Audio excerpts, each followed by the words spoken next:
Welcome to game number 5 of the Sultan Smackdown. We've got a brand new DLC coming out for Age of Empires 4 on the 14th, and we're lucky to get a little bit of an early preview for you. Put this lovely show match together. It's a play all 7, and as you can see, the score is currently tied up 2-2. Now, they get a little bit of money for each game they win, so they've both secured themselves $100 so far. Beastie Cutie is going to be playing as Juicy Legacy, Zugacy Legacy, Sushi, whatever you want to call it. This is the Chinese variant civilization, and on the other side of the map, we've got Puppypaw playing as the Byzantines, one of our brand new civs, opening up with an olive grove right away. I haven't seen this. What do you think about that, Craggedy? That is an interesting strategy. I've not seen that. I've not seen that at all yet. It's going to immediately start generating some olive oil for him. And on top of that, he gets an additional 8 stone for building that. I'm not exactly sure what the big idea is behind that. It's going to be 2 olive oil that he gets for every single drop off here. It's 20%. Yeah. And we can see in the top right side, 2 per minute, 4 per minute. It goes up a little bit. It's going to accrue over time. I need someone. And I'm looking at the spawn right now. Is this a Marine Lord spawn right now for Puppypaw? He's got the back berries, so very, very defensive berries. Then the back, he's got another gold with a beautiful wood line that beautiful wood line. Look at that. Don't chop these trees down. They are too pretty. Yeah, I need people to remind me, because when I go back to review some of the openings from this show match series, like, yeah, this is the most unique Byzantines one. I've done an opening where I do like a 2-2-2, where I go 2 to gold, 2 to wood, 2 to the berries. Drongo helped me come up with something. And to get wheelbarrow first, but this is something I haven't tried. Olive oils first, so very cool. Yeah, he actually chopped an additional 10 wood from that straggler tree in order to build that. So we see the cherry tree there being felled first. The cherry tree going down. 110 now. I'm very confused. Oh, I see why he does that. He's probably going to go up with the hippodrome. And the thing is that, is it hippodrome? Okay. The winery. Yeah, it's not the hippodrome. Psych! I was gonna say that with the hippodrome, you're missing just like a little bit of olive oil in order to queue a second batch of mercenaries. Since you get 750 olive oil from your berry bushes without the landmark. But now with the Grand Winery, you're getting 1,200 from that single patch of berry bushes here, from those 6 berry bushes. It's also going to boost the olive that you get from that olive grove. So usually you get like 20%. With that landmark, it's going to be 32% that you get from the olive grove. I was having fun zooming in on the trees. This is what you guys actually came here to see, right? Like, look at, hold on. Oh, yeah, a little bit of spin there. Look at this. You feel like you're watching an Ancient Noob video now. Crackety, you should tell the stream about your setup for how you did the spinning in your YouTube video. I got a controller where I just bound one of the analog joysticks to move my mouse to the right. Then I just hold Alt pressed, and with that you get like some beautiful spinning action there. Yes, going to great lengths. That's why you should drop 200 subs. A single person should on Crackety's channel. And the meditation gardens coming up. This is going to be some passive resources. You can see it's touching the wood, the stone, the gold. It's got a little bit of everything, berries. So that's going to have a good amount of resources once that finishes. Yeah, that's going to be a lot of resources here coming out. I have to take a look at that. It's going to be 48 from the berries, 30 from the stone outcropping, 30 from the gold vein. That's already over 100. And then with the trees, that's probably another 30 or 32 maybe even. Take your predictions, guys. How much resources is it going to generate? I have no clue. I think it's going to generate like 140 resources per minute here. That's going to be insane. Does it take a second to rev up, or is it? Yeah, so it takes a second. Yeah, it takes a little bit. We gotta check in on it in a minute. We'll come back, but while that's being built, we've got the Jingnan Tower. Tell us about this landmark, Crackety. Jingnan Tower does spawn a free unit every time you build a barracks, archer range, stable, or a TC. TC drops a villager, barracks drops a spearman, archery range, Juganu. And this is one of the builders, actually, that I proudly told BC about, so we're getting a lot of these. Oh, there we go. Right now. It's the very fast Song Dynasty. Now, what Song Dynasty does, it gives you a 40% discount on your eco buildings, and with that, he's able to drop a village. Because he built the Jingnan Tower with like 5-6 villagers, he's able to drop a village before getting house as a second building, and gets a huge discount on the village. Instead of 125, it only costs 75 wood. It's insane discount. Song Dynasty on GG is absolutely broken. Gets the free horseman there. We talked about earlier. Jangnan Tower. Free horseman. So he gets some free units to harass, and he's going for a second TC now as well. Drops a lot of villagers over to stone. This is quite the build. And behind that now, Puppypaw also going for that second TC. Okay, so 2 TC Byzantines going on. Some free units coming out there for Juicy. Let's check back in and see those resources. 48 food, 28 wood, 30 gold, and 30 stone. So these could be heading up towards his second TC. Now, of course, Puppypaw has just ran by. Rather, he's just in there watching. I really like the hills. It makes it look really cinematic here. I love a little contour here. But yeah, he's gonna be putting his second TC down. And of course, all the dynasties are different for the variant civilization. Right now, he's in the Song Dynasty. How does the Song Dynasty work for Juicy's Legacy? So it's going to be a 40% discount on all non-military buildings. That includes stuff like outposts, villages, markets, blacksmith, TCs, granaries, farms, everything. Wait, outposts are cheaper too. Outposts are cheaper too. It's 60 wood for an outpost. A second TC, only 240 wood. And look at that. Yeah. Now, second TC is going to be coming in. Oh, man. What's the placement going to be? Oh, it's going to be on the stone. That makes me think that's probably going to be a 3 TC play again here that we see. Yeah, beautiful, tucked in there. That's gonna be some prime real estate. He got that at a discount, that's for sure. Let's see what Puppypaw is doing on the other side. He's got his 2 TC. The Grand Winery is really a kind of a landmark you go for when you want to really farm a lot of olive oil, because it's going to be buffing how much olive oil you're getting back from your berry bushes in olive groves. Of course, he built that Dark Age olive grove, which is... Why do you think he built that? Is he just because he's getting it over the time? Like, because look at this. He has 500 olive oil from these. He's been doing these berries in just this one olive grove this whole game. Yeah, he's now building the mercenary house. So with that, he's going to be able to start pumping out some of these mercenaries soon. So gets another mill out. Now, what's interesting, the Grand Winery, it is a food drop-off building, but you can't get the food economy upgrades from it. So you have to build another mill. How do you feel about that? It drives me nuts. I feel like, it's very annoying. It gets you off guard. And you can't really use the, like, okay, it can train a monk, but that's great. That doesn't help you in the feudal age. Yeah. But it's good in the castle age, I guess. So he's going to get, it looks like his horticulture there for the berry and farm gathering. And yes, okay. We usually see longbows out of the mercenary house. He's going to go for Keshik. Those things cost 400 olive oil. So we're going to see some Keshik coming out here soon. Looks like his scout getting chased down by a few of those horsemen from BC. Let's check it on BC's base. 1, 2, and that will be a third town center coming down. So BC going for 3 TC. Not, very different than what we saw Puppypaw do. Yeah, also dropping an outpost there in order to make up for these a little bit weaker TCs now. So secondary TC, you can only put 7 villagers inside. Outpost is going to be able to put an additional 5 villagers inside there.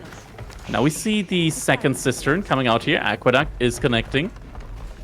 It's going to give us the second water level here and the second tier of the buffs from the cisterns. Yep, I was going to take a moment. Maybe you've just tuned in or haven't seen the Byzantines yet. This is very new, right? So the Byzantines, they can build these cisterns. So you saw him build one at the very beginning. So they passively get stone when they create buildings.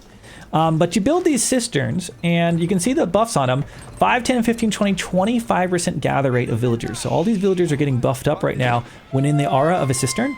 And those are scaling by increasing the levels of these. And you increase these levels by connecting them. You see these aqueducts, you connect them together, you can get up to a level 5.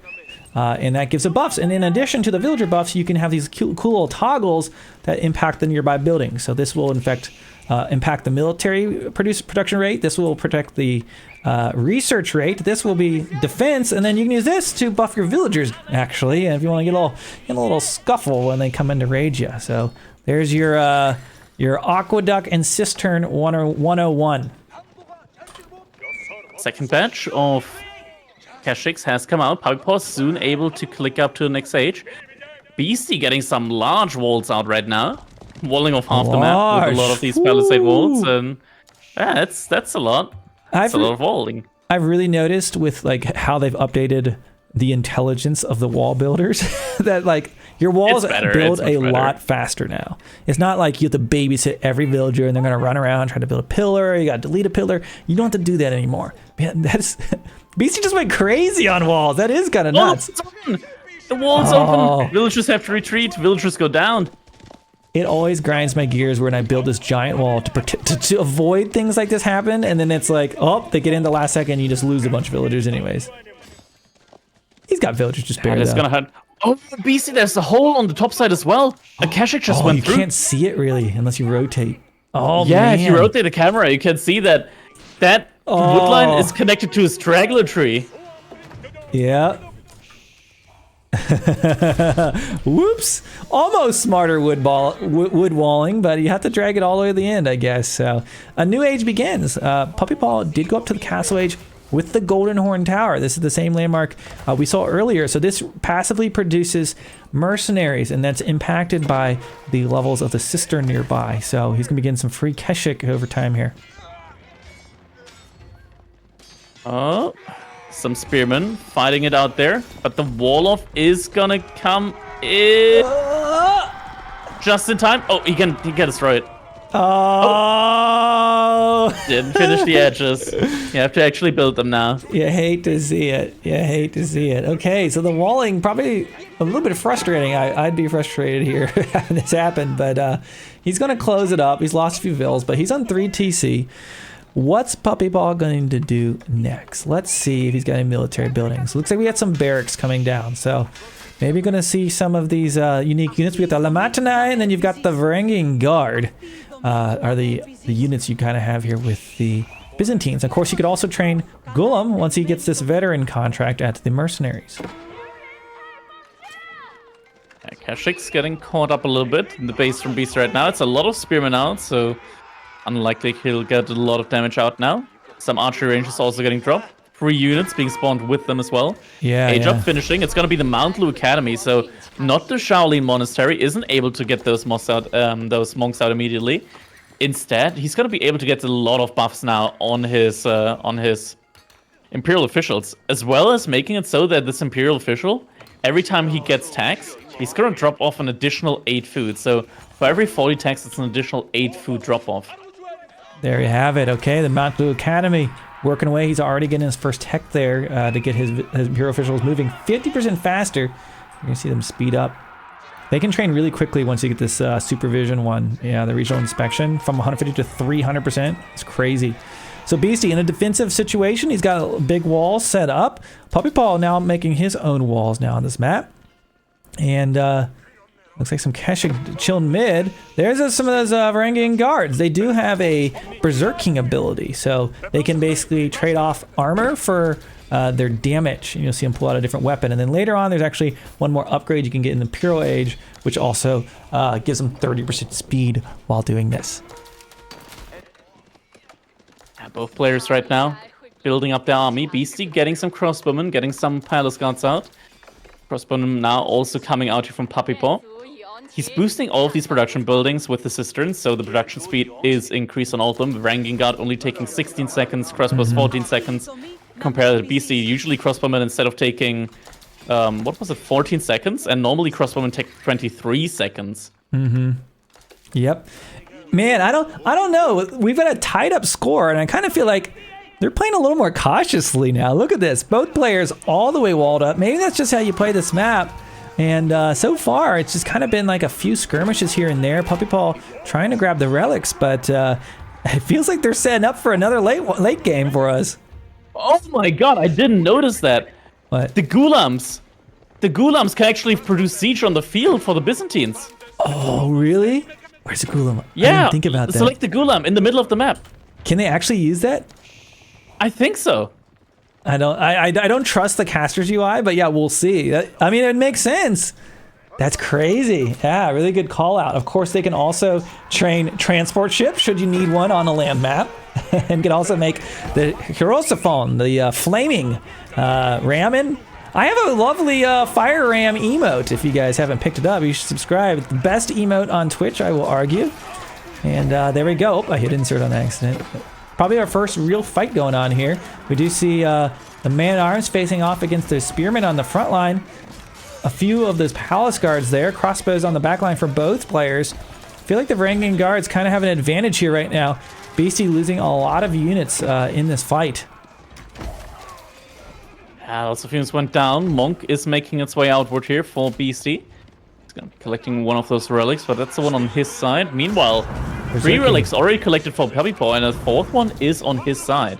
There's a 3 HP horseman camping out there, though. Where's that? Right-hand side. Oh, 3 HP. The other right-hand side. He's got it. We get it. Almost. Can't wait to see a transport ship on land. It'd be fun if you could build it and use it for cover. By the way, he used the berserking, and when you use the berserking, you lose all of your armor, and then the crossbows just turn around and we're like, boink, and we're picking ones off. Yeah, the crossbows still have really high base damage, so you don't want to remove your armor against those. Yep. Tends to end very, very badly. Fight happening now for Puppypaw. Doesn't have all of his military units there. I think he has to fall back. Actually, he can't fall back anymore. Oh. BC, he's walled him in. He's built him in prison. Okay, so Puppypaw taking kind of a bad trade here right now. I think he might have been a little bit distracted with this relic business on the east side. His monk did ultimately go down. So I think he might have been... players are looking for a keep in the middle. That's where you want to have it. Like, Yeah. in the middle, there's all the gold. After your second 4K gold mine, Yep. all the gold is in the middle. If you can secure that with a keep and hold it, you're going to be in a very good position here. Yep, so okay, BC's gonna... I just heard the sound. Somebody just ran out of gold. They're gonna be moving in soon. Let's see, there's 4K gold there. Yeah, they still got plenty of time. But yeah, I think we're gonna get to those stages. You see, Puppypaw's kind of setting himself up. He's got 2 outposts right now. Here comes some of those Keshik. And 3 relics in the winery, by the way. We saw Beastie put them in the monastery. So he's actually getting bonus olive oil from these relics. So that's kind of a bonus of this landmark. So tons of olive oil. And I will tell you, if this gets to the late stages of the game, Imperial Landmark, he can get siege for olive oil. So you won't need gold, but he's going to control the gold, it looks like. Puppypaw, he's been getting a lot of value so far out of these mercenary units. Lots of Kashyyyks, lots of Golems, and yeah, with the way the Olafos gets right now, that just seems like it's going to be continuing. Very likely is going to go for that mercenary landmark in the Imperial Age as well. Now, little raid coming in with those Kashyyyks on the side. 6 Kashyyyks trying to burn through the wall. Keep in the middle is likely going to go up. There's enough villagers here and enough military units to defend, but the crossbows are moving forward. Actually, is it going to go up? Gonna chase him down with the berserking. Gonna go after the nest of bees. Will he be able to get it? We will see. Yeah, the villagers. He gets 1 nest of bee. Will he get the other one? He's going to, using that speed, and is able to hold damage. Wow. Yeah. Okay. The +6 damage actually with the mass that he had there made a big difference. I love the Varangian Guard. It's one of my favorite new units. It's just so cool. Especially when you get it Imperial Age and get it upgraded and you're just like running around. It's like the Palace Guards running around in your like farms, you know, late game. Like the Varangian Guard can do that, but with more armor. Now BC has to drop a defensive keep. He has another 1600 so in the bank though. So very close to being able to drop 2 additional keeps after that as well. Okay. Beastie. Gonna be walling that in. And it looks like he's just kind of taking map control. And, you know, you do see pro players do this a lot in later stage of the game. I get too excited. I win one fight. I'm like, let's go ram them down. Let's finish the game. But you don't always have to. You can wait till you starve them out, right? The long game here, as we hit about just under the 20-minute mark. Beastie, once again, making siege, but this time he's not going to have that great discount we saw last game from the Ayyubids. He's paying full price for those counterweight trebuchets. Can he hold on to this keep as he's getting boiling oil and the mangonel and placement? And this time he's going to do it. Look at this. Oh, I love it. He is building a cistern all the way from home, going to connect that, and he is going to use the Presidium so that he can get that additional damage reduction. I'm sorry to raid on your parade. It's not in range. Oh, you're right. Is he doing it for the gold? I wonder. It's for the gold. It's for the gold. He had to place it a little bit further. Yeah. I will say at least 3 tiles. Yeah, when you build these guys, you'll notice, I don't know if it shows it on the UI. It doesn't. There's basically a square around it when you play. That has to touch the building to get the building effect, right? To get the toggles. The aura only affects the villagers. Yeah, so close. It looks like he was trying to, because I almost wonder, because I just mixed it up. Right, Puppypaw, he's gonna be repairing that for now. And now, oh no, it's the Palatine School. I was hoping we would really? see the other one because the other landmark actually unlocks the unique abilities, or rather the unique upgrades for the mercenary units from other Yeah. civilizations. I wonder what his plan is with And this it looks one. like he also took out the relics from his grand winery and put inside a separate monastery to get gold from him. Oh, so he doesn't want But the then again, olive like oils ones. the Palatine School is still very, very strong. Gives you a lot of free units. Hey, look in the middle. And look, he's got 19 Gulams. My parade has been, the rain has been canceled because he is building a cistern that is now in range of the keep, I think. It's not. Is he, wait, is it really not? Why did he build It's that by then? one tile. It's not in What? range. You can't. There's no buff on the keep. Why did he,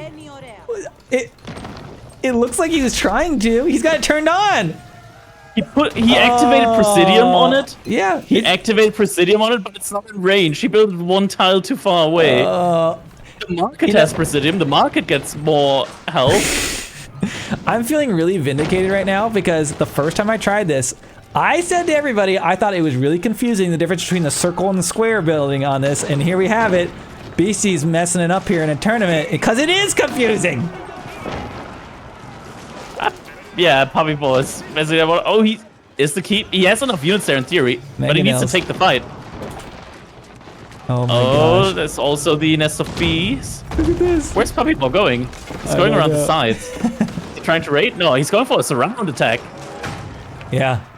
He's gonna push in Keep there. us up. No boiling oil on that keep. That mangonel's sieging Now, down. the attack has been. The Berserk King is coming in. Nest of bees getting taken down. All Nest of bees getting taken down. Oh man. Good fight here for Puppypaw. Does BC have any gold left? He still has plenty of gold for now. Keep goes down. He loses the key. BC hides behind the wall. Kept a lot of his crossbows alive. If you see this, his nest of bees still has his mangonels, or rather the trebuchets. But it looks like Puppypaw lost his keep. Lost the keep, and with that, BC's now going to be having access to gold again. Yep. Okay, so It was very close to being starved out completely. yeah, he had to win that fight. So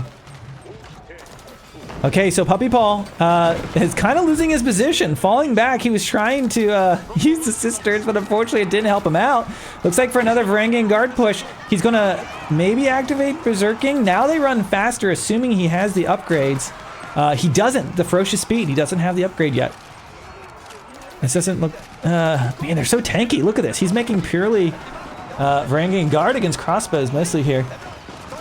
Yeah, he's getting 30% free. Oh, one Springle at least gets taken down. Imperial Official gets That's taken true. out. He's getting some free ones from the Palatine School.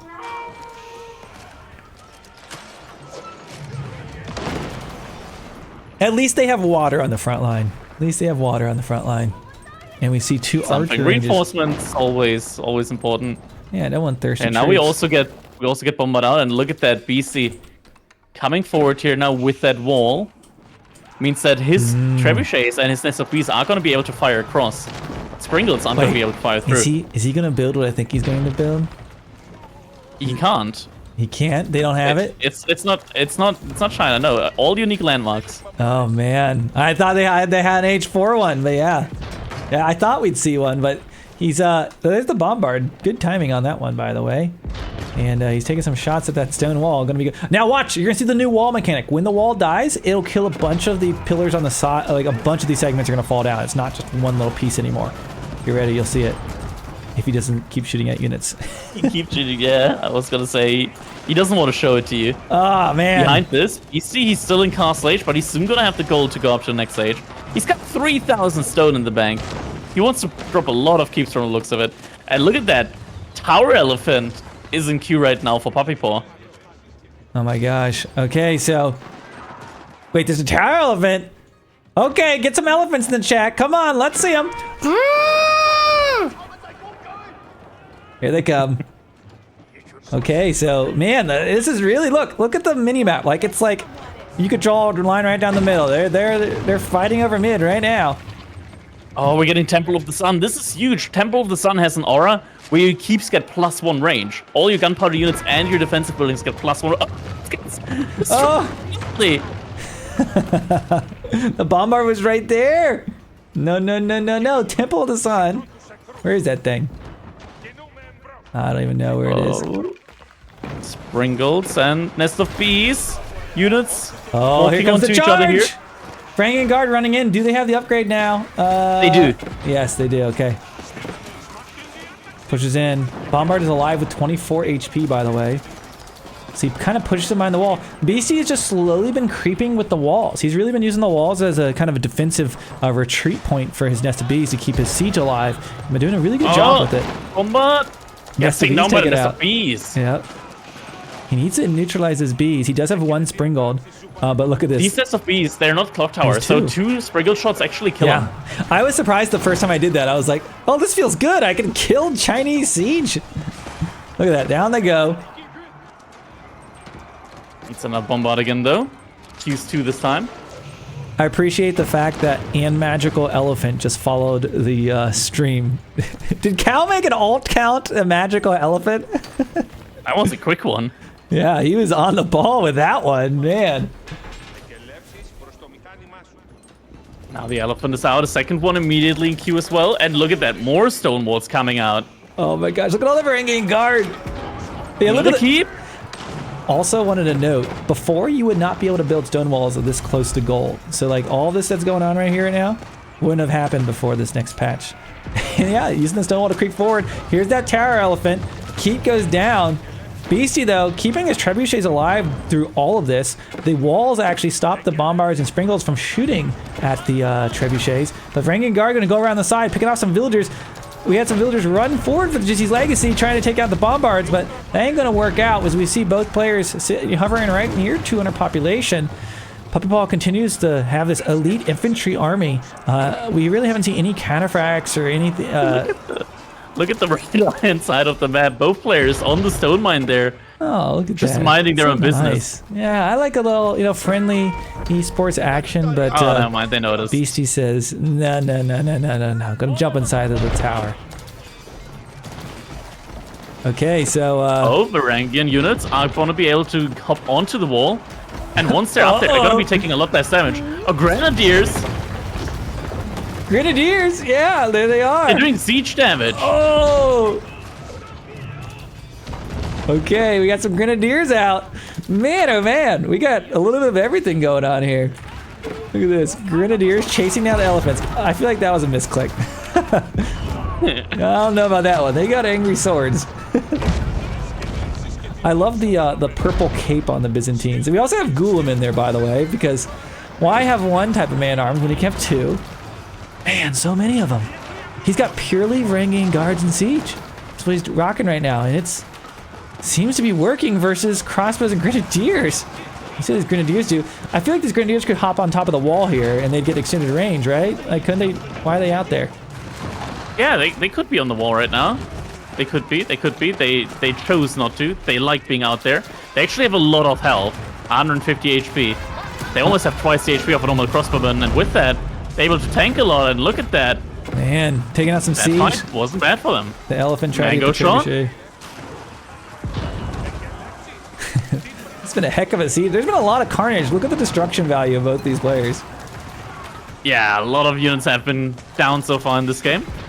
Bombard's pushing forward again.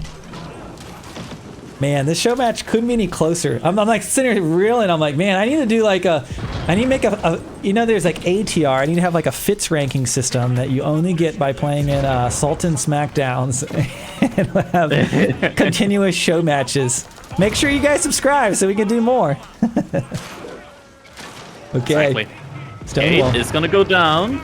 There you go, crumbling all of that right there. With that, SFB goes down. Trebuchet is exposed as well. Siege Works has been researched. Now another keep going up in the middle. This time for Puppypaw. Secures a lot of the gold mines here as well. Units going up on the walls. Yep. And a lot of the siege. Elephant's BC is getting hungry. sniped. Okay, whoa, look at the fire on the ground there.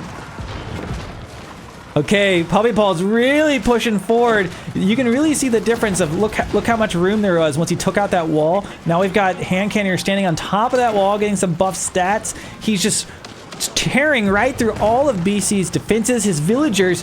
Is he going to be able to stop this just onslaught of Varangian guards? And the answer is no.